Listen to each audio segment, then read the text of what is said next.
안녕하세요. 사연 읽어주는 남녀입니다. 오늘도 와주셔서 감사드리며 그럼 오늘의 사연 바로 시작하겠습니다. 저는 1945년에 태어났습니다. 올해로 80살이 되었어요. 제 형제는 5남매였고 저는 그중 넷째였죠. 전쟁통에 자란 아이였습니다. 6.25 전쟁이 터지자 저희 가족은 피난길에 올랐어요. 보리쌀 한 톨 구하기 어려운 세상이었습니다. 저희는 풀뿌리를 캐고 나무 껍질을 벗겨 삶아 먹으며 연명했어요. 그게 전부였죠. 저는 그때 너무 어렸지만 기억나는 게 있습니다. 어머니가 소나무 속껍질을 벗겨 삶아주신 거예요. 그걸 입에 넣으면 떫은 맛이 입안 가득 퍼졌습니다. 목이 막혀서 삼키기도 힘들었어요. 하지만 그게 먹을 것의 전부였죠. 전쟁이 끝나고 고향으로 돌아왔지만 살림은 나아지지 않았습니다. 저희 집은 흙벽에 지프로 엮은 지붕이었어요. 겨울이 오면 외풍이 사정없이 들어왔습니다. 아침에 눈을 뜨면 이불 위에 하얀 서리가 내려앉아 있었어요. 추위에 몸을 떨며 잠에서 깨는 게 일상이었죠. 쌀밥은 구경도 못 해봤습니다. 평소엔 보리와 콩깻묵을 섞어 죽처럼 끓여 먹었어요. 그마저 없으면 감자 몇 개로 하루를 버텼죠. 배는 항상 고팠습니다. 저는 국민학교에 다닐 때도 맨발이었어요. 신발을 살 돈이 없었죠. 겨울이 오면 발가락에 동상이 걸렸습니다. 발가락은 터지고 곪아서 진물이 흘렀어요. 약을 살 돈도 없어서 그냥 뒀습니다. 봄이 와 아물 때까지 참고 견딜 수밖에 없었어요. 저는 어려서부터 그림 그리는 걸 좋아했습니다. 하지만 종이와 연필은 너무 귀한 물건이었어요. 저는 숫덩이를 주워왔습니다. 흙벽에 그림을 그렸어요. 땅바닥에도 그렸죠. 그게 저의 유일한 놀이였습니다. 저희 집은 그렇게 가난했습니다. 하지만 어머니는 첫째 오빠와 막둥이 남동생만 챙겼어요. 극성스러울 정도였죠. 미군 부대에서 나온 옥수수가루 죽을 끓일 때였습니다. 어머니는 오빠 그릇에만 설탕을 타주셨어요. 저와 언니들 그릇에는 설탕이 없었죠. 큰언니와 작은언니는 억울해서 투정을 부렸습니다. 어머니한테 한 소리라도 들으면 화풀이는 저한테 왔어요. 언니들은 저를 때렸습니다. 빨래터에 물 길러 가라고 시켰어요. 저는 언니들보다 어렸습니다. 오빠와 남동생 사이에 낀 존재였어요. 부모님은 제 이름조차 제대로 부르지 않으셨죠. 그냥 야 하고 소리만 지르셨습니다. 그게 저를 부르는 방식이었어요. 배가 고파서 밥을 달라고 손을 내밀 때가 있었습니다. 어머니는 아버지가 먹고 남은 것을 주셨어요. 저는 늘 식구들이 다 먹고 난 뒤에 먹었습니다. 무쇠솥 바닥에 눌어붙은 누룽지를 긁어 먹었어요. 그게 제 몫이었죠. 어느 겨울날이었습니다. 동상 걸린 발이 너무 아파서 울었어요. 아버지가 시끄럽다고 소리를 지르셨습니다. 저를 마루 밖으로 내쫓으셨어요. 눈이 내리는 마당에 서 있었습니다. 추위에 몸이 덜덜 떨렸어요. 저는 울음을 삼켰습니다. 소리내면 안 됐으니까요. 저는 그 시절 궁금했습니다. 내가 왜 이 집에 태어났는지 몰랐어요. 부모에게 사랑받는다는 게 뭔지 한 번도 느껴본 적이 없었죠. 저는 그냥 공기 같은 존재였습니다. 아니, 공기보다도 못한 존재였어요. 그 암울한 시절에 저에게 유일하게 따뜻하게 대해준 사람이 있었습니다. 첫째 오빠였어요. 오빠는 자기 밥을 덜어 몰래 제게 주곤 했죠. 제가 언니들한테 맞을 때면 오빠가 말려줬습니다. 오빠만이 저를 지켜주는 사람이었어요. 오빠는 제가 동상 걸린 발로 쩔뚝이는 걸 보셨습니다. 품삯을 모아서 고무신을 사다 주셨어요. 어머니가 화를 내셨죠. 넌 왜 쓸데없는 년한테 돈을 쓰는 거니? 그 돈이면 보리쌀이 얼만데? 얘 발 좀 보세요. 이러다 발가락 썩어 떨어지겠어요. 아무리 그래도 신발 하나 없어서 맨발로 다니는 애가 어디 있습니까? 어머니도 그러시는 거 아니에요. 넌 왜 이렇게 쓸데없이 얘만 감싸는 거야? 제 동생이잖아요. 그 이전에 어머니 딸입니다. 오빠는 어머니한테 혼이 나도 저를 감쌌습니다. 어느 날 오빠가 품삯으로 받은 엿을 집에 가져오셨어요. 어머니가 막둥이에게 주려고 하셨죠. 그런데 오빠가 우기셨습니다. 이건 순이 줄게요. 딸년이 이런 거 먹어서 뭐해? 얘 한 번도 단 거 먹어본 적 없어요. 한 번만 먹게 해주세요, 어머니. 결국 오빠가 이겨서 저는 엿을 받아 먹었습니다. 달콤한 맛이 입안에 퍼졌어요. 태어나서 처음 먹어보는 맛이었죠. 저는 그런 오빠가 세상에서 제일 좋았습니다. 오빠만이 저를 사람으로 취급해주는 유일한 존재였어요. 하지만 저는 어린 나이에도 막둥이 남동생을 돌봐야 했습니다. 어머니가 밭에 나가거나 품팔이를 가는 날이면 저는 집에 남았어요. 동생을 업고 달래야 했죠. 저는 글을 배우고 싶었습니다. 친구들과 놀고 싶었어요. 하지만 그럴 수 없었죠. 집에서 동생 기저귀를 빨았습니다. 동생 밥을 먹이고 재웠어요. 그리고 남은 시간은 집에서 밀린 일들을 했죠. 그게 제 일이었습니다. 제가 13살이 되었을 때였어요. 첫째 오빠가 서울로 떠나셨어요. 돈을 벌겠다고 하셨죠. 저는 버스 정류장에서 울며 서 있었습니다. 오빠가 타고 간 버스가 보이지 않을 때까지 서 있었어요. 먼지만 날리는 흙길을 바라봤습니다. 오빠만이 제 편이었는데 그 오빠가 떠나버렸죠. 오빠가 없는 집은 저에게 지옥이었습니다. 큰언니와 작은언니는 매일 저를 구박했어요. 빨래를 떠넘겼습니다. 설거지도 전부 제 몫이었어요. 조금이라도 거부하면 언니들은 제 머리채를 잡아당겼습니다. 뺨을 때리기도 했어요. 어머니는 저를 아침 일찍 깨우셨습니다. 동이 트기도 전에 일어나야 했어요. 밥을 지게 했습니다. 마당을 쓸고 장작을 패야 했죠. 조금이라도 늦으면 막대기로 제 종아리를 때리셨습니다. 맞은 자리가 퍼렇게 멍이 들었어요. 손은 부르텄습니다. 물집이 잡히고 터졌어요.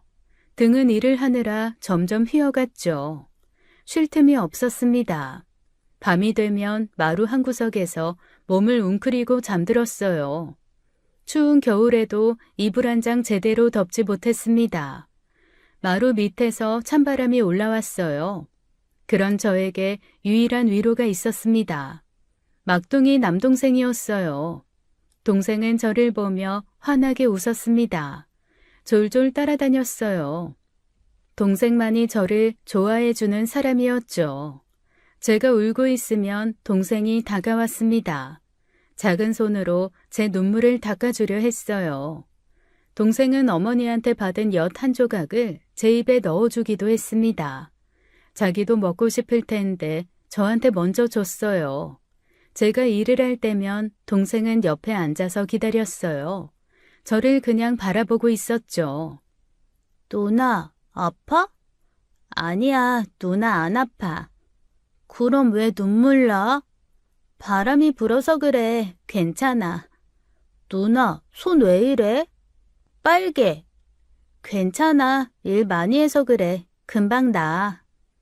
저는 그런 막둥이가 너무 귀여웠습니다. 제 동생만은 저처럼 고생하지 않았으면 좋겠다고 생각했어요. 좋은 세상을 보게 해주고 싶었습니다.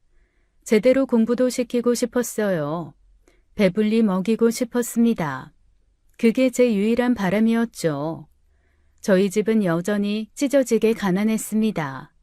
큰언니와 작은언니는 20살이 되자마자 중매로 시집을 갔어요. 집을 나가버렸죠.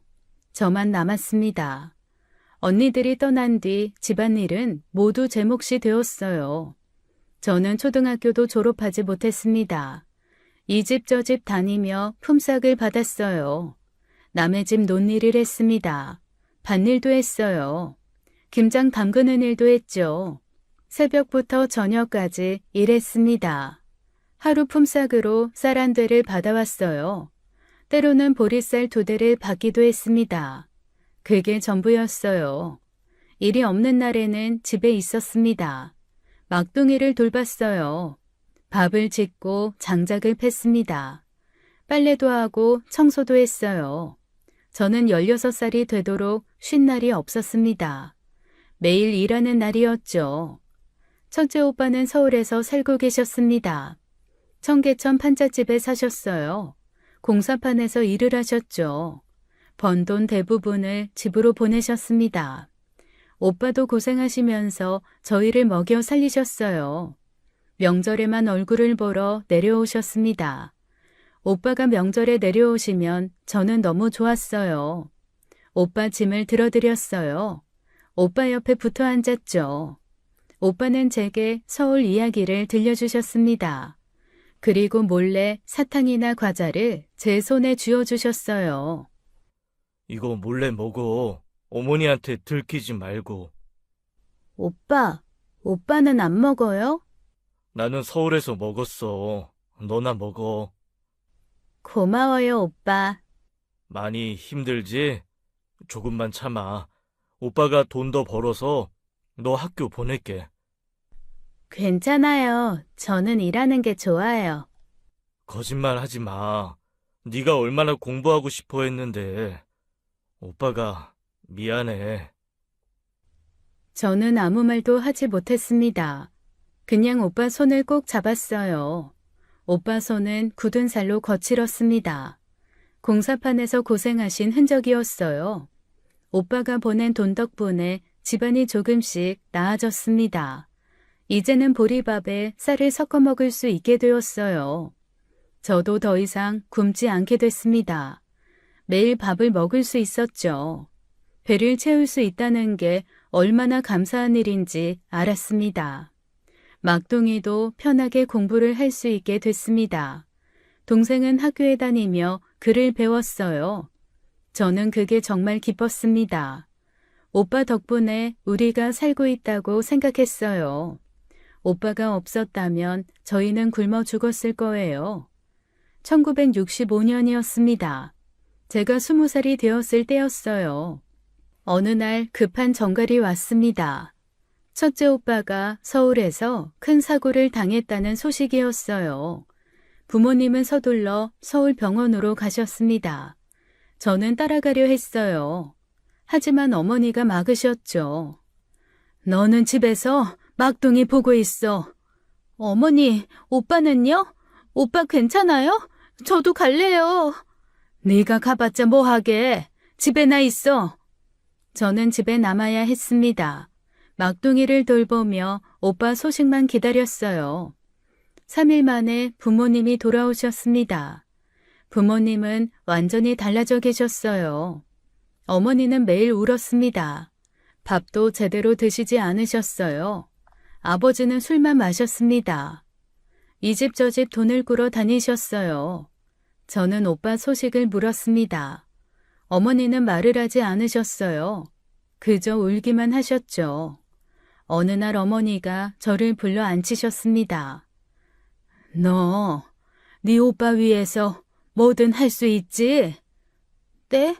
무슨 말씀이세요? 오빠 살릴 수 있으면 뭐든 하겠냐고. 당연하죠. 오빠 어떻게 됐어요? 제발 말씀해 주세요. 너 시집가. 네? 좋은 자리 있어. 너 시집가면 오빠 살릴 수 있어. 옆 동네 최씨네 집에서 돈 대주겠다고 하더라. 네 오빠 수술비. 상대는 옆 동네에서 논농사를 하는 집안의 첫째 아들이었습니다. 38살 노총각이었어요. 싫어요. 저 그 사람 누군지도 모르는데요. 왜 제가 거기 가야 돼요? 이거사, 네 오빠 죽게 생겼는데 이것저것 따질 거야? 굶지 않고 사는 집이야. 너한테도 좋은 일이야. 오빠 어떻게 됐는데요? 제발 말을 해주세요, 어머니. 어머니는 아무 말도 하지 않으셨습니다. 일주일 뒤였습니다. 어머니가 저를 데리고 서울로 가셨어요. 저는 처음 가보는 서울이었습니다. 버스를 타고 몇 시간을 달려 병원에 도착했어요. 어머니는 저를 병실 복도 끝에 세워두셨습니다. 멀리서 보라고 하셨어요. 저는 병실 문틈으로 안을 봤습니다. 그리고 그 자리에서 얼어붙었어요. 병원 침대에 오빠가 누워 계셨습니다. 한쪽 다리가 없었어요. 한쪽 팔도 없었습니다. 붕대로 온몸이 감겨 있었어요. 오빠는 잠들어 계셨죠. 저는 병원을 뛰쳐나갔습니다. 계단을 내려가 밖으로 나가 오열했어요. 소리내어 울었습니다. 어머니가 따라 나오셨어요. 봤지? 네 오빠 꼴을. 저러고도 살 수 있을지 모르겠다. 의사가 추가 수술해야 한다고 했어. 돈이 있어야 제대로 치료를 받지. 그 집에서 돈 대준다고 했다. 네가 시집만 가면 오빠 살릴 수 있어. 갈게요. 제가 갈게요. 오빠 살려주세요, 어머니. 제발요. 저는 어머니에게 매달렸습니다. 무릎을 꿇고 빌었어요. 오빠만 살려주세요. 제가 뭐든 할게요. 그래, 알았다. 다음 주에 상견례 할 거다.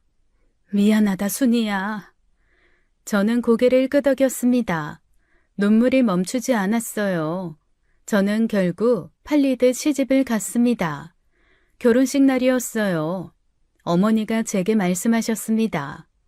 잘 살아라. 그 말에 눈물이 났습니다.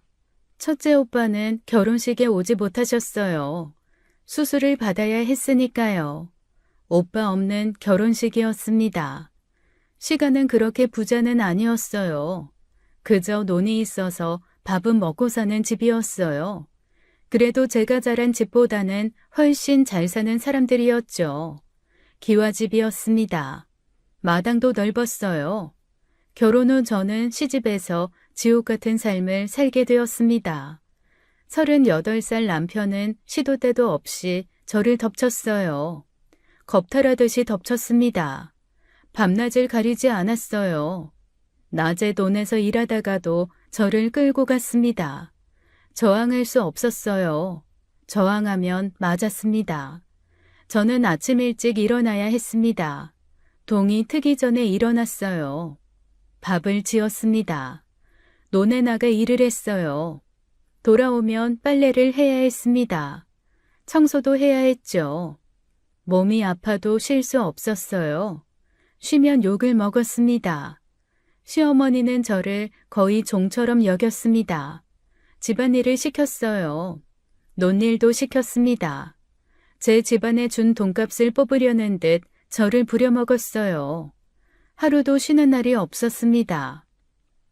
야, 밥이 왜 이래? 이게 밥이야, 케밥이야? 죄송합니다. 쌀을 얼마나 아끼려고 보리를 이렇게 많이 넣었어? 우리 아들이 이런 거 먹고 일을 하겠어? 다시 짓겠습니다. 다시는 이런 식으로 하지 마. 알았어? 네 집에 돈 준 게 아깝게 이러지 말라고. 네, 어머님. 조금이라도 일을 늦게 하면 시어머니는 욕을 퍼부으셨습니다. 밥을 주지 않으셨어요. 일도 제대로 못하는 년이 밥은 왜 먹어? 굶어! 죄송합니다. 다음부터는 잘하겠습니다. 다음은 무슨 다음? 지금 당장 제대로 해. 남편은 시어머니 편만 들었습니다. 어머니 말씀 잘 들어. 알았지? 네. 대답만 하지 말고 제대로 해. 너 같은 게 이 집에 온 게 얼마나 감사한 일인 줄 알아? 네 오빠 병원비 누가 댔는데, 어? 우리 집이 너희 집을 구원한 거야, 알아? 죄송합니다. 죄송하다는 말만 하지 말고 똑바로 하라고 이 등신아. 저는 밤마다 울었습니다.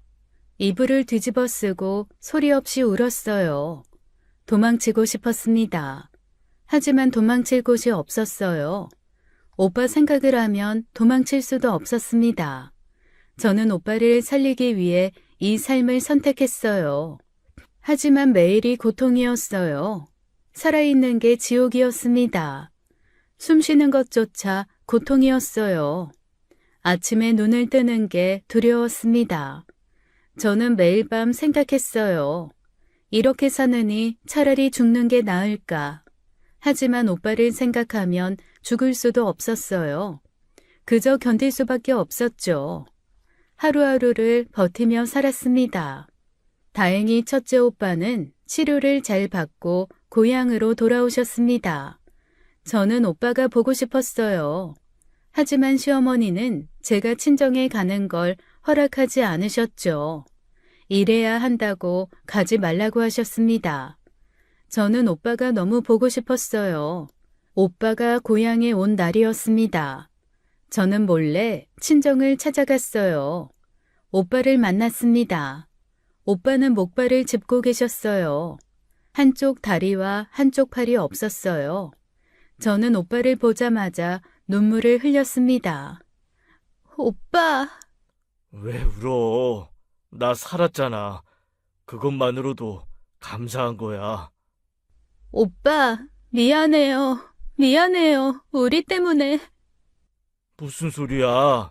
네가 왜 미안해? 오빠는 저를 위로했습니다. 한쪽 팔로 제 어깨를 감싸주셨어요. 저는 오빠 품에서 한참을 울었습니다. 그날 저녁 시가로 돌아왔습니다. 시어머니가 저를 기다리고 계셨어요. 2년이 낮에 할 일은 안 하고 어디 갔다 온 거야? 오빠가 고향에 와서 보고 왔어요. 뭐? 네가 감히 허락도 안 받고 나갔어? 죄송합니다.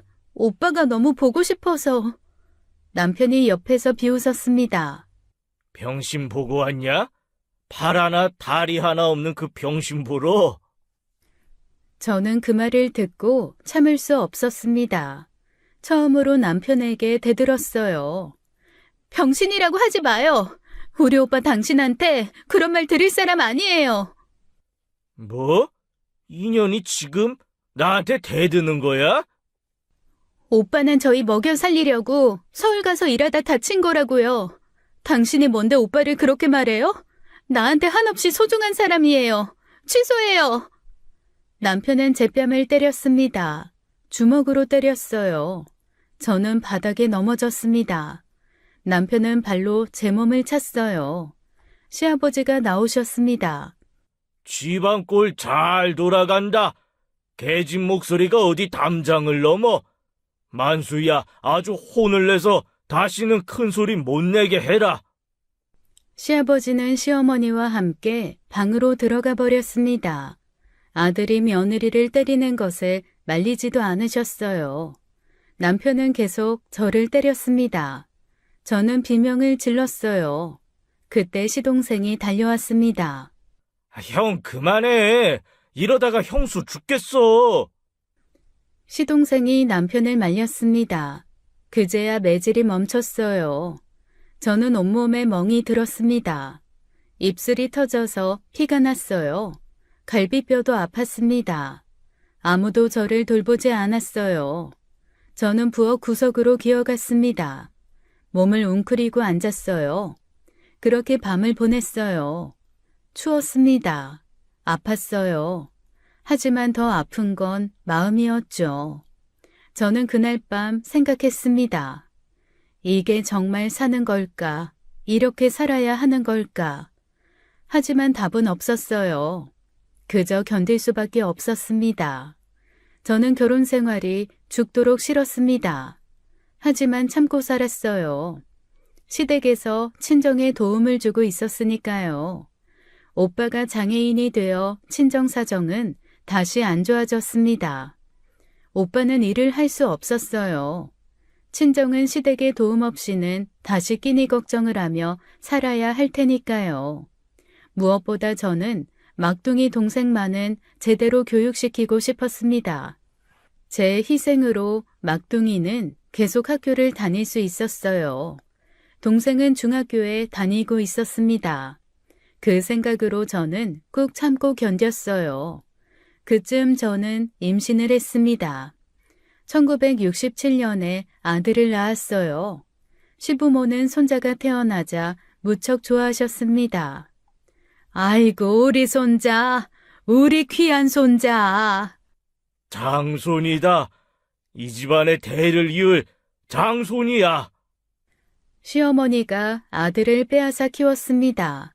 저는 아들을 제대로 안아보지도 못했어요. 제가 아들에게 젖을 먹이려고 하면 시어머니가 빼앗아 갔습니다. 네가 뭘 안다고 내 귀한 손자를 만져? 이리 다오, 내가 키울 거다. 어머님, 제가 젖을 먹여야. 시끄러워. 네 손에 흙 묻었잖아. 손자한테 병이라도 옮기면 어쩌려고. 손 씻었어요. 됐다. 네 젖은 영양이 없을 거야. 너는 일이나 해. 아들이 울어도 저는 안을 수 없었습니다. 시어머니만 아들을 돌보셨어요. 저는 아들을 낳았지만 아들은 제 것이 아니었습니다. 시어머니 방에서 자는 아들을 멀리서 바라볼 수밖에 없었어요. 저는 논에 나가 일을 해야 했습니다. 집안일도 해야 했어요. 아들과 함께 있을 시간조차 없었습니다. 아들은 점점 자랐습니다. 시어머니만 따랐어요. 저를 보면 울었습니다. 낯선 사람을 보듯 울었어요. 저는 아들의 엄마였지만 아들에게는 낯선 사람이었죠. 어느 날 제가 아들을 안아보려 했습니다. 준호야, 엄마한테 와봐. 아들은 울음을 터뜨렸습니다. 봤지? 애가 엄마를 무서워하잖아. 얼마나 못난 엄마면 이 어린애가 알아봐. 제가 돌보게 해주세요. 제발요. 가서 넌 일이나 해. 저는 아무 말도 할 수 없었습니다. 아들을 빼앗긴 기분이었어요. 제가 낳은 아이인데 제 아이가 아니었습니다. 밤이면 저는 혼자 울었습니다. 아들이 보고 싶었어요. 안아보고 싶었습니다. 하지만 그럴 수 없었죠. 저는 그저 멀리서 아들을 바라볼 수밖에 없었습니다. 아들은 시어머니 품에서 자랐어요. 저는 일만 했습니다. 그게 제 역할이었으니까요. 이런 제가 답답하다고 생각할 수도 있습니다. 하지만 현실은 쉽지 않았어요. 시가를 엎을 수도 없고 결혼을 물을 수도 없었죠. 상상은 쉽지만 현실은 어려운 거니까요. 특히 이 시대에는 더욱 그랬습니다. 어느 날 첫째 오빠가 저를 찾아오셨습니다. 목발을 짚고 오셨어요. 오빠는 그제야 알게 되셨다고 했습니다. 제가 이 집에 시집 온 이유를요. 너, 나 때문에 여기 온 거 맞지? 오빠, 무슨 말씀이세요? 동네 사람들한테 다 들었어. 내 치료비 때문에, 수술비 때문에, 집안 생활비 때문에 네가 팔려온 거라고. 그게 사실이야? 오빠 목소리가 떨렸습니다. 눈에는 눈물이 고여 있었어요. 아니에요, 오빠. 그런 거 아니에요. 거짓말 하지 마. 왜 그랬어? 왜 나한테 말을 안 했어? 오빠, 저 괜찮아요. 지금 아들도 낳고 잘 살고 있어요. 잘 살고 있다고? 네, 시부모님도 잘해주시고 남편도 잘해줘요. 걱정하지 마세요. 하지만 오빠는 제 얼굴을 자세히 보셨습니다. 눈가에 있는 멍자국을 보셨어요. 제 손을 잡으셨습니다. 굳은 살과 상처들을 바라보셨어요. 이게 뭐야? 눈가에 멍이 왜 있어? 손은 또 왜 이 모양이야? 아, 이건 일하다가 그냥 다친 거예요. 아무것도 아니에요. 거짓말 하지 마. 맞은 거잖아. 이 집에서 너 때리는 거지. 그 집 새끼들 소문 나도 다 들었어.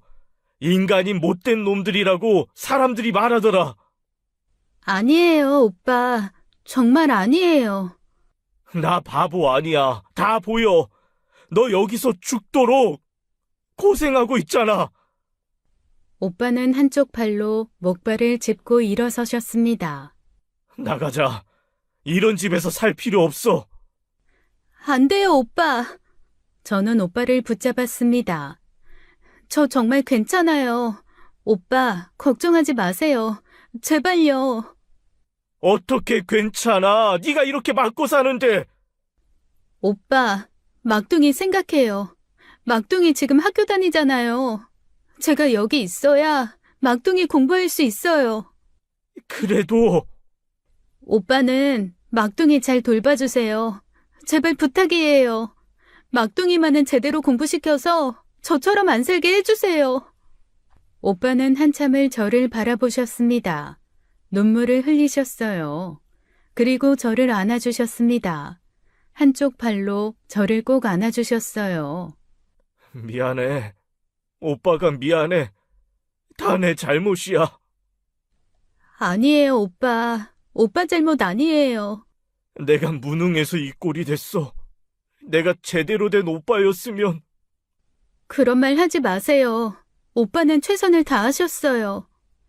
저는 오빠를 그렇게 보냈습니다.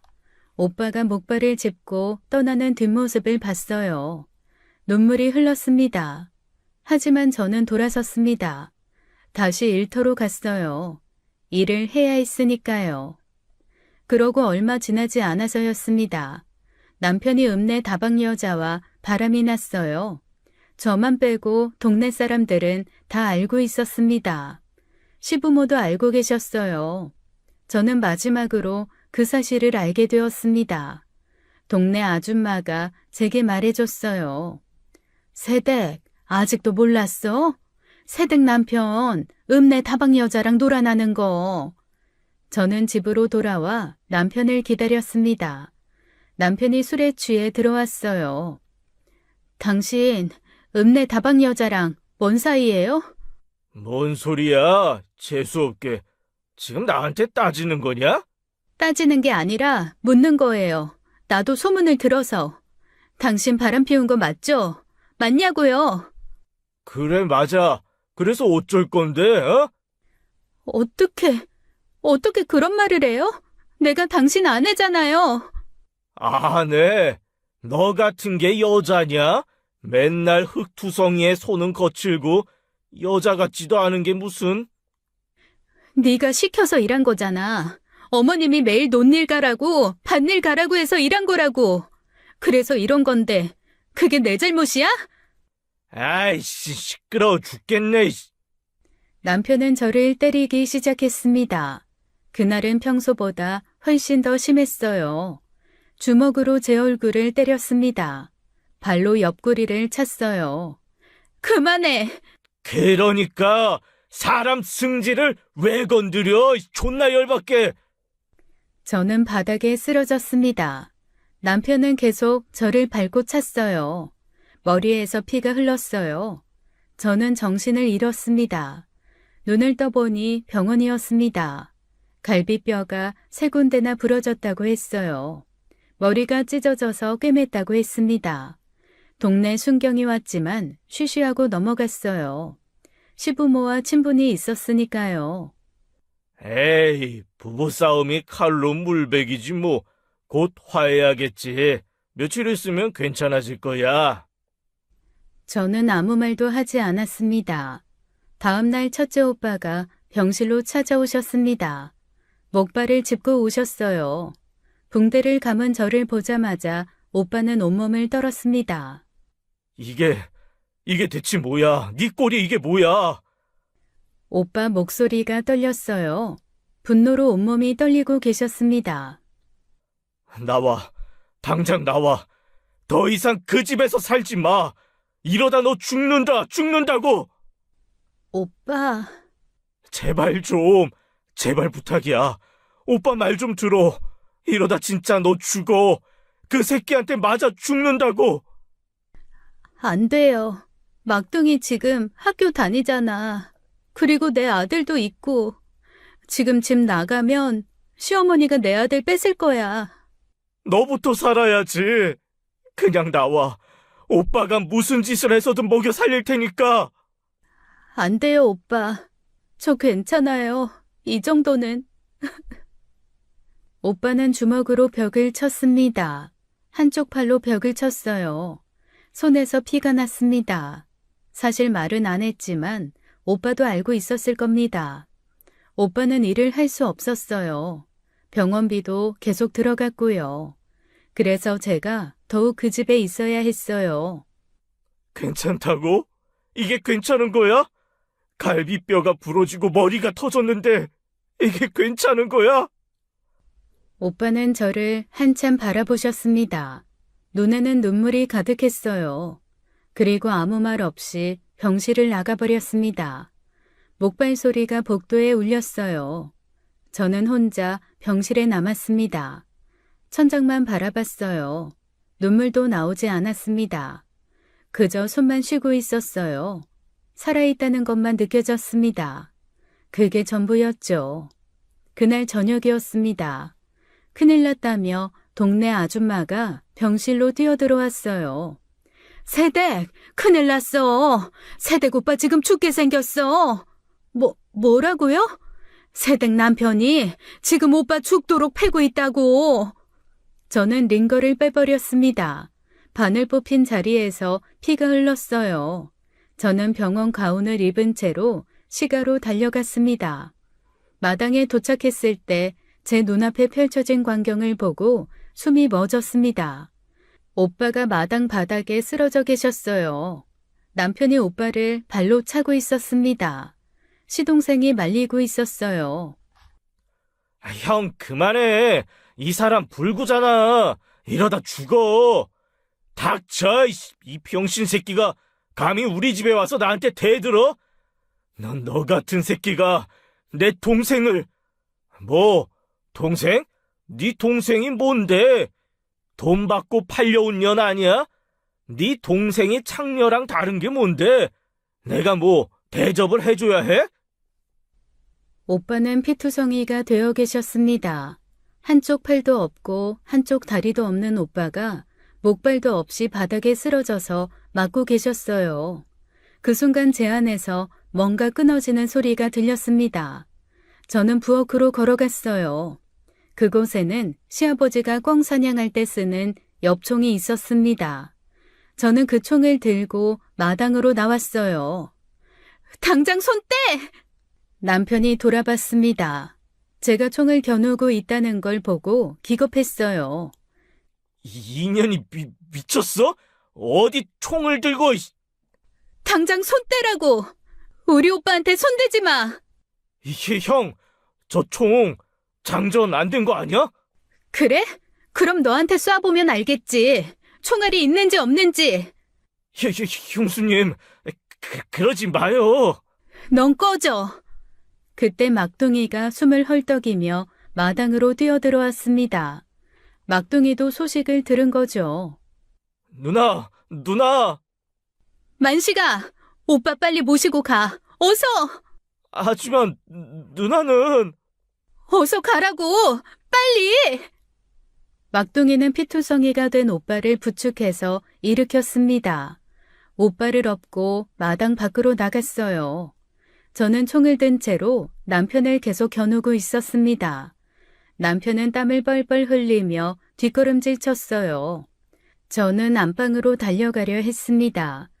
제 아들을 데리고 나가야 했어요. 하지만 시동생이 뒤에서 제게 달려들었습니다. 인연이... 시동생이 제 손에서 총을 빼앗았어요. 그 순간 남편이 몽둥이를 들고 달려왔습니다. 이 미친년, 날 죽이려고 했어, 총을 들고? 넌 오늘 죽었다. 내가 아주 죽여버릴 거야. 남편은 몽둥이로 저를 마구 때렸습니다. 머리를 때렸어요. 등을 때렸습니다. 온몸을 때렸어요. 저는 바닥에 쓰러졌습니다. 머리에서 피가 흘렀어요. 시야가 흐려졌습니다. 준호야. 그 말을 마지막으로 저는 정신을 잃었습니다. 어둠 속으로 빠져들었어요. 눈을 떠보니 다시 병원이었습니다. 의사가 말했어요. 이번에는 한 달은 입원해야 한다고요. 이번엔 순경도 정도가 심해서 쉬쉬할 수 없었습니다. 순경이 병실로 찾아왔어요. 박순희 씨, 이번 사건 어떻게 처리하고 싶으십니까? 저 인간 고소할 거예요. 아유, 남편을 고소하시겠다는 말씀이십니까? 저 새끼가 무슨 남편이에요? 개새끼지. 일단 알겠습니다. 저희가 조사 좀 해보고. 저는 이를 악물었습니다. 이번엔 절대 넘어가지 않겠다고 다짐했어요. 하지만 며칠 뒤였습니다. 박순희 씨, 사건 합의 처리됐습니다. 네? 지금 무슨 소리 하시는 거예요? 무슨 합의요? 박순희 씨 친정 아버님께서 오셔서 합의서에 도장 찍으셨어요. 사건 종료됐습니다. 말도 안 돼요. 제가 합의 안 한다고 했잖아요. 아버지가 무슨 권리로 마음대로 합의를 해요? 법적으로 보호자라 대리 합의 가능합니다. 이미 처리된 사안이에요. 거짓말하지 마요. 박순희 씨, 말 조심하시죠? 저희도 좋게 이야기하잖아요. 저는 병실에서 비명을 질렀어요. 간호사가 뛰어들어왔습니다.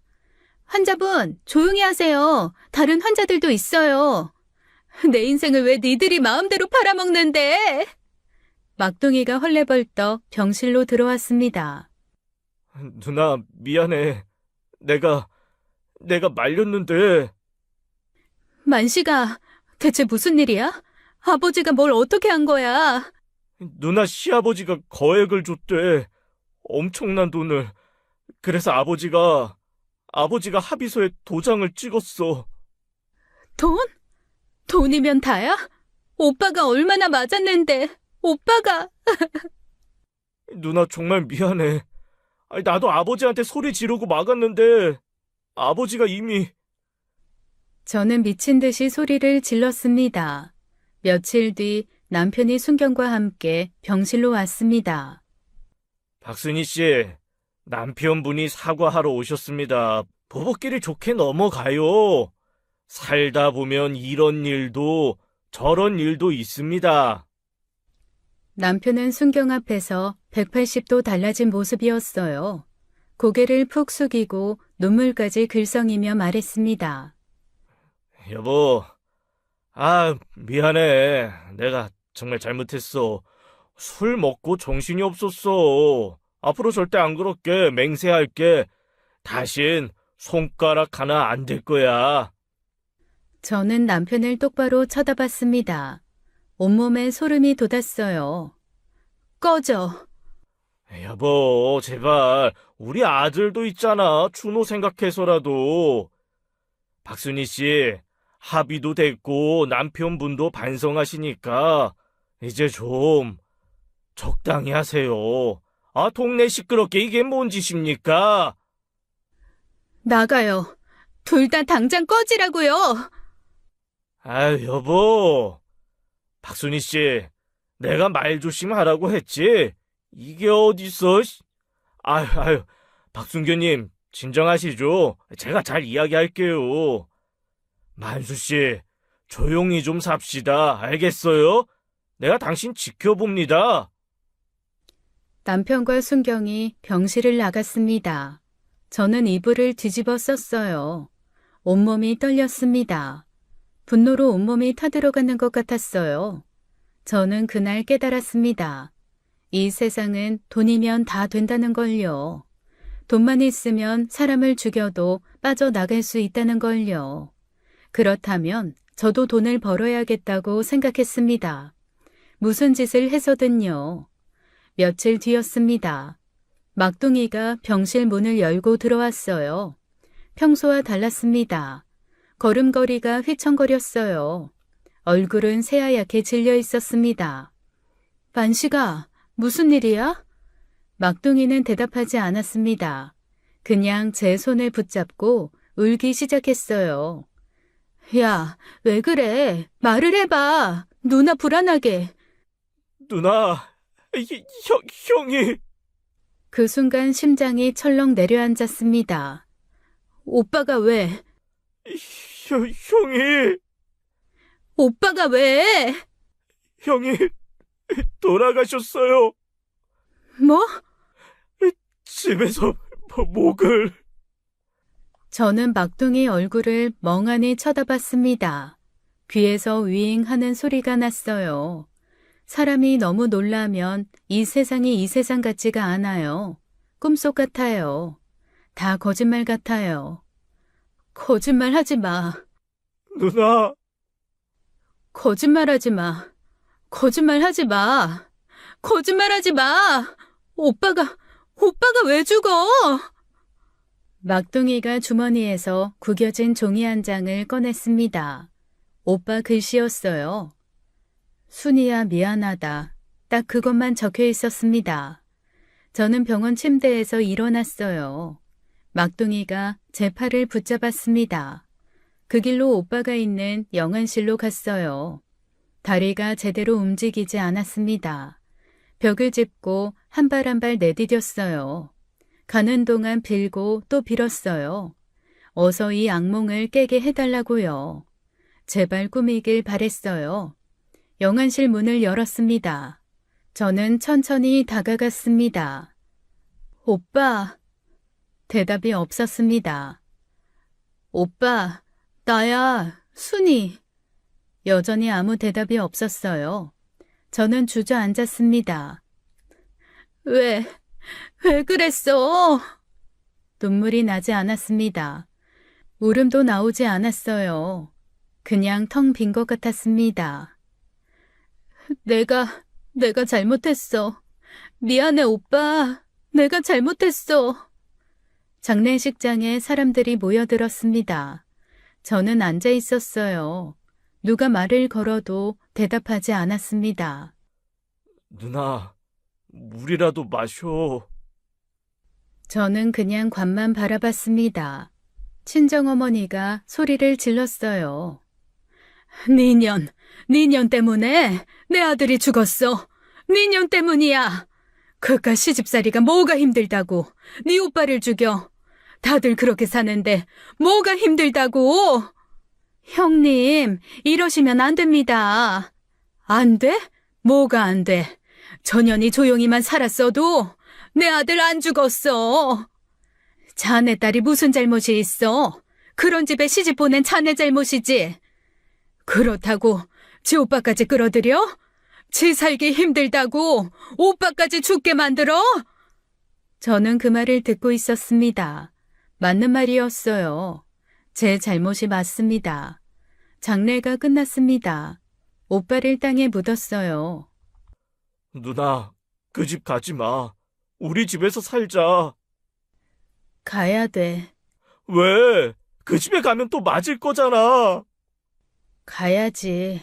논에 물 줘야 돼. 누나! 왜 이래? 이래야지. 저는 막둥이를 뿌리치고 시가로 갔습니다.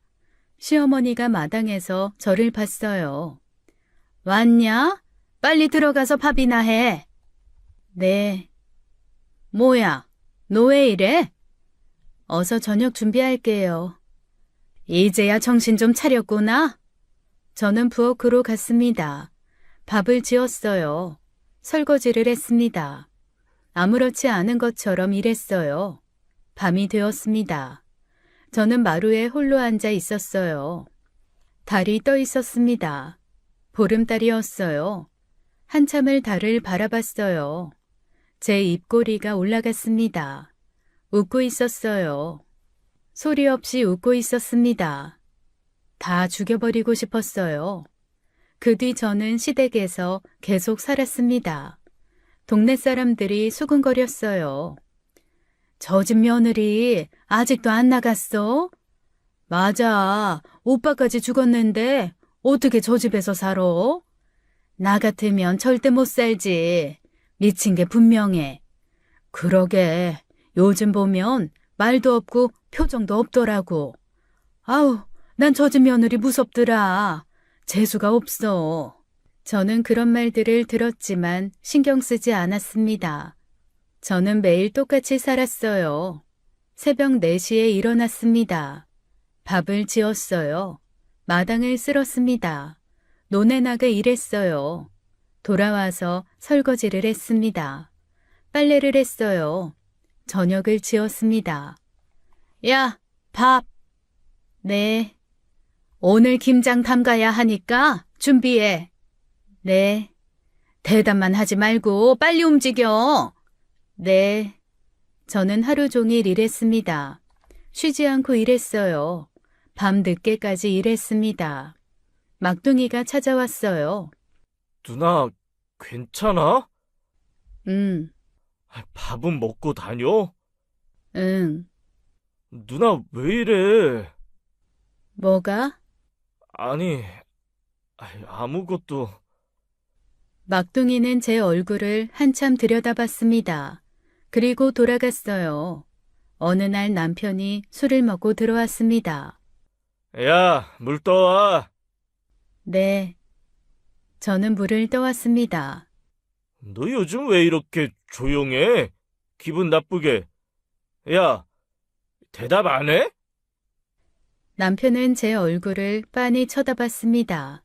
그러더니 고개를 돌렸어요. 아우, 나가. 네, 재수없게. 너만 보면 섬뜩해. 저는 매일 밤 마루에 앉아 있었습니다. 달을 봤어요. 1시간, 2시간, 3시간. 그렇게 앉아서 달만 봤습니다. 시어머니가 나왔어요. 너 왜 매일 밤 저기 앉아 있어? 달이 자꾸 말을 걸어서요. 뭐? 좋은 날 올 거래요.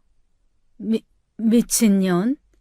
시어머니는 뭔가 껄끄러운 표정으로 들어가셨습니다. 저는 다음 날도 그 다음 날도 똑같이 살았습니다. 새벽에 일어나 일했어요. 말없이 일했습니다. 시키는 대로 다 했어요. 남편이 저를 때렸습니다. 저는 소리를 지르지 않았어요. 그냥 맞았습니다. 야, 왜 소리를 안 질러? 다 때렸어요? 미친, 씨. 기분 나쁘게 왜 이래? 저는 남편을 봤습니다. 그냥 봤어요. 표정 없이 봤습니다. 남편은 뒷걸음질 쳤어요. 꺼져, 이씨. 재수없게, 이씨. 어느 날 제가 부엌에서 칼질을 하고 있었습니다. 물을 썰고 있었어요. 시어머니가 지나가다 멈춰 섰습니다. 너 지금 뭐 하냐? 못 썰어요. 그런데 왜 그렇게 웃고 있어? 재미있어서요. 그만하고 고추나 널어. 저는 그렇게 살았습니다. 말없이 살았어요. 아무 감정도 보이지 않았습니다. 시키는 대로 다 했어요. 그렇게 2년이 흘렀습니다. 어느 날 밤이었어요. 저는 부엌에서 설거지를 하고 있었습니다. 시동생이 부엌으로 들어왔어요. 형수, 왜요? 형수. 형수 좋아요. 저는 설거지를 멈추지 않았습니다. 들어가세요. 형수, 형은 형수한테 잘 못하잖아요. 나는 달라요. 들어가세요. 시동생이 뒤에서 저를 안았습니다. 가슴을 움켜쥐었어요. 형수님, 제발 한 번만. 손 떼요. 안 돼요. 오늘은 안 돼. 형도 없고 부모님도 주무시고. 사실 시동생이 오래전부터 제게 욕정을 품고 있다는 거 알고 있었어요. 그리고 오늘 결국 참지 못한 거죠. 형수님, 소리 지르지 마요. 조용히만 하면 돼요. 잠깐이면 끝나요. 시동생이 저를 방으로 끌고 갔어요. 저를 방에 눕힌 시동생은 제 옷을 잡아 당겼습니다. 저고리가 찢어졌어요. 시동생이 제 치마끈을 풀었습니다. 금방 끝나요. 금방. 그때 대문이 벌컥 열렸습니다. 남편이 술에 취해 들어왔어요. 야, 어디 있어? 여기 있어요. 형수, 조용히 해요. 남편이 방문을 열었습니다. 그리고 그 장면을 봤어요. 저는 옷이 모두 벗겨진 채로 바닥에 있었습니다. 시동생이 제 위에 있었어요. 뭐야? 형, 이게 아니라, 이 개새끼가, 이씨. 남편은 시동생의 멱살을 잡았습니다. 마당으로 끌고 나갔어요. 네가 이 감히? 형 오해야. 형수가 유혹했어. 뭐? 이 새끼가 이씨. 두 사람은 마당에서 주먹으로 싸웠습니다. 저는 옷을 주워 입고 마루에 섰습니다. 표정 없이 지켜봤어요. 시아버지와 시어머니가 뛰어나왔습니다. 뭐 하는 거야? 그만둘 못해? 하지만 남편은 멈추지 않았어요. 농기구 창고로 달려갔습니다. 사냥용 총을 들고 나왔어요. 만수야, 안 돼! 이 새끼, 넌 오늘 죽었다. 남편이 총을 겨눴습니다. 시동생이 비명을 질렀어요. 형, 안 돼. 내가 미쳤어. 형. 탕! 총소리가 울렸습니다. 시동생이 쓰러졌어요. 가슴에서 피가 흘렀습니다. 만식아! 만식아! 시어머니가 시동생을 안고 울었어요. 시동생은 피를 토하며 죽었습니다. 저는 그 모습을 가만히 지켜봤습니다. 남편은 그날 체포되었어요. 순경들이 와서 남편을 끌고 갔어요. 억울합니다. 내 동생이 내 마누라를 범하려고 했어요. 그래서 제가 저도 모르게. 시부모는 장남을 구명하기 위해 움직였습니다. 변호사를 샀어요. 논을 팔기 시작했습니다. 논이 하나둘씩 팔려나갔어요. 급하게 팔다 보니 헐값이었어요. 시아버지가 고용한 변호사가 저를 불렀어요. 제게 신신당부를 했습니다. 남편이 우발적으로 마당에 있는 총을 보고 쏜 거라고 증언하라고요. 남편이 한순간 미쳐서 그런 거라고 말하라고 했죠. 그리고 재판이 열렸습니다. 박순희 씨, 증언대에 서세요.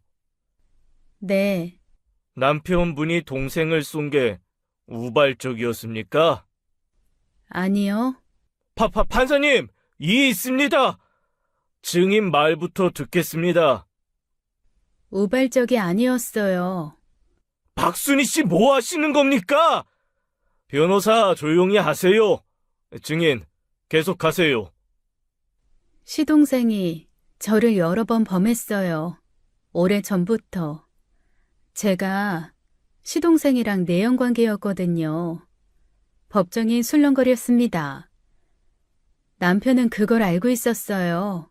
역시 오래전부터요. 박순희 씨! 판사님, 지금 박순희 씨는 거짓 증언을 하고 있습니다.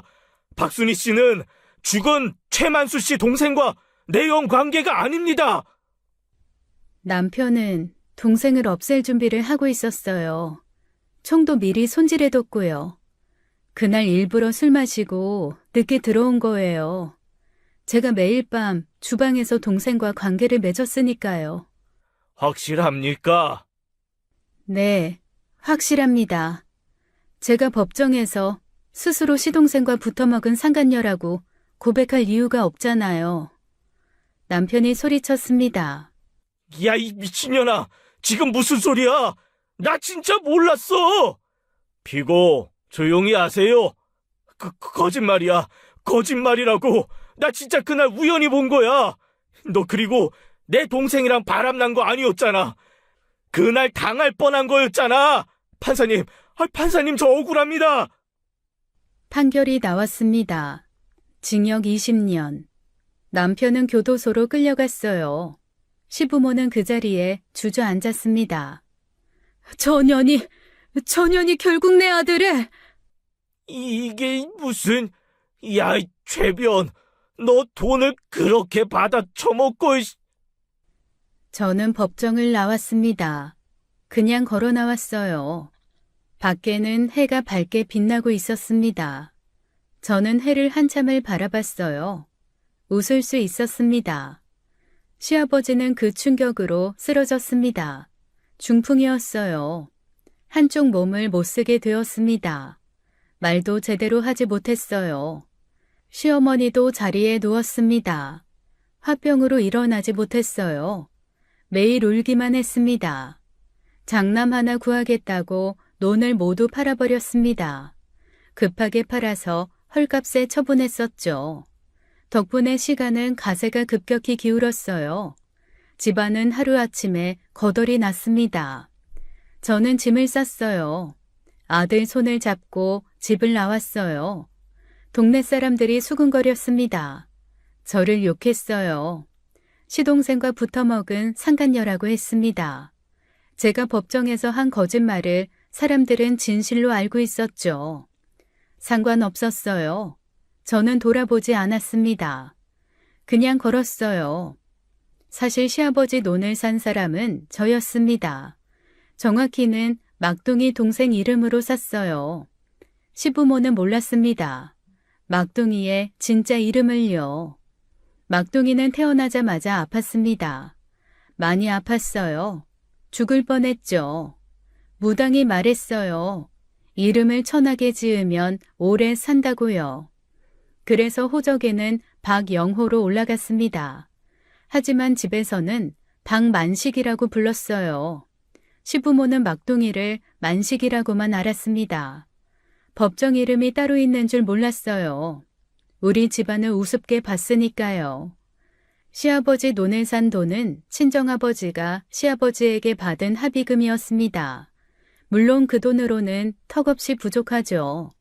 그래서 다른 돈도 준비했어요. 남편이 저 몰래 숨겨둔 비상금이요. 남편이 구치소에 간 직후였어요. 시아버지가 급하게 땅을 팔기 위해 내놓은 그 시점이요. 저는 친정으로 갔습니다. 아버지를 찾아갔어요. 합의금을 내놓으라고 했습니다. 아버지는 안 준다고 했어요. 저는 차분히 조용히 아버지를 협박했습니다. 그 돈 안 주면 막둥이 데리고 사라지겠다고요. 다시는 안 나타나겠다고 했습니다. 막둥이도 저를 도왔어요. 그 돈 안 주면 이제 평생 아버지 어머니 안 보겠다고요. 결국 아버지는 합의금을 내놓았습니다. 하지만 당연히 그 돈으로는 부족했어요. 논을 모두 사기에는 턱없이 부족했습니다. 저는 또 하나의 돈이 필요했어요. 남편이 숨겨둔 돈을요. 남편은 밤마다 도박판을 다녔습니다. 돈을 땄어요. 꽤 큰 돈이었습니다. 사기 도박으로 번 돈들이었죠. 남편은 언제나 그 돈을 금으로 바꿨습니다. 그리고 그 금을 농막 구석에 숨겼어요. 땅을 파서 묻어뒀어요. 제가 모를 거라고 생각했겠죠. 하지만 저는 알고 있었습니다. 제가 이 집의 모든 농사일을 다 하는데 모를 리가요. 남편이 밤에 몰래 나가는 것도 봤어요. 삽을 들고 가는 것도 봤습니다. 밤에 땅을 파면 낮에 그 자리가 티가 나요. 저는 그걸 알면서도 모른 척 했습니다. 아무 말도 하지 않았어요. 그냥 지켜봤습니다. 남편이 잡혀가자마자 저는 움직였습니다. 농막으로 갔어요. 삽을 들고 땅을 팠습니다. 금이 나왔어요. 생각보다 굉장히 많았어요. 저는 그걸 모두 파냈습니다. 합의금과 금을 합쳤어요. 막둥이와 계획을 짰습니다. 시아버지 논을 하나씩 사들이기 시작했어요. 시아버지는 몰랐습니다. 박영호가 누군지요. 제 동생 법적 이름이라는 걸 꿈에도 몰랐겠죠. 시아버지는 급해서 그냥 돈만 받고 팔았어요. 시어머니도 몰랐습니다. 자기 땅을 누가 사는지를요. 그렇게 시아버지 돈이 모두 제게 넘어온 거죠. 한 달 뒤였습니다. 교도소에서 면회 신청이 왔어요. 남편이었습니다. 저는 교도소를 찾아갔습니다. 유리창 너머로 남편이 앉아 있었어요. 수척해 보였습니다. 왔어요. 야, 내 말 잘 들어. 농막 구석에 금이 묻혀 있어. 땅을 파면 나와. 그거 찾아서 팔아. 그 돈으로 변호사 사서 나 여기서 빼내야 해. 알았지? 그 땅 이미 팔렸어요. 뭐? 아버님이 논 다 파셨잖아요. 그 땅도 남의 손에 넘어갔어요. 그럼 새 주인한테 가서 말해. 땅 좀 파보겠다고. 못하죠. 뭐? 노력도 안 해보고 포기해? 야, 그게 얼만데? 야, 대답해. 내가 지금 장난하는 줄 알아? 저는 가방을 열었습니다. 이혼 서류를 꺼냈어요. 유리창 너머로 내밀었습니다. 이혼해요. 뭐? 이혼하자고요. 야, 이년아. 내가 여기 갇혀 있으니까 우습게 보여? 우습게 보는 거 아니에요. 그냥 이혼하고 싶어요. 내가 여기서 나가면 너 죽여버릴 거야. 서류에 도장 못 찍으시겠으면 소송 걸게요. 야, 야, 어디가? 야, 야! 저는 자리에서 일어났습니다. 남편이 유리창을 두드렸어요. 소리를 질렀습니다. 야, 박순이! 돌아오라고! 저는 돌아보지 않았습니다. 그냥 걸어 나왔어요. 바로 변호사 사무실로 갔어요. 이혼 소송을 진행했죠. 남편은 끝까지 거부했습니다. 하지만 판결이 났어요. 그렇게 저는 드디어 이혼을 했습니다. 그리고 제가 시아버지에게 산 그 논이 지금의 강남이 되었어요. 땅값이 엄청나게 뛰었습니다. 저와 막둥이는 그 땅을 팔았습니다. 큰 부자가 되었어요. 시아버지는 뒤늦게 소식을 들었습니다. 자기가 판 땅이 엄청난 돈이 되었다는 걸요. 결국 시아버지는 피를 토했습니다.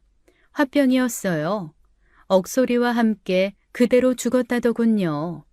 시어머니는 집도 없었습니다. 친척집을 전전했어요. 구걸하듯 살았다고 하네요. 전 남편은 교도소에서 죽었어요. 교도소 생활 13년째 되던 해였습니다. 병으로 죽었어요. 시어머니는 아들 장례식도 제대로 치르지 못했죠. 돈이 없었으니까요. 시댁에서 종처럼 살던 여자였던 저는 지금은 아무도 무시하지 않아요. 아들은 좋은 대학을 나와 현재 의사입니다. 막둥이도 성공한 사업가가 되었어요. 저와 막둥이는 서로를 의지하며 살았습니다. 오빠 산소에 갔습니다. 묘비 앞에 섰어요. 이제 편히 쉬라고요. 바람이 불었습니다. 오빠가 대답하는 것 같았어요. 지금까지 사연 읽어주는 남녀였습니다. 끝까지 시청해주신 여러분 감사드리며 저희는 다음 사연으로 돌아올게요. 감사합니다.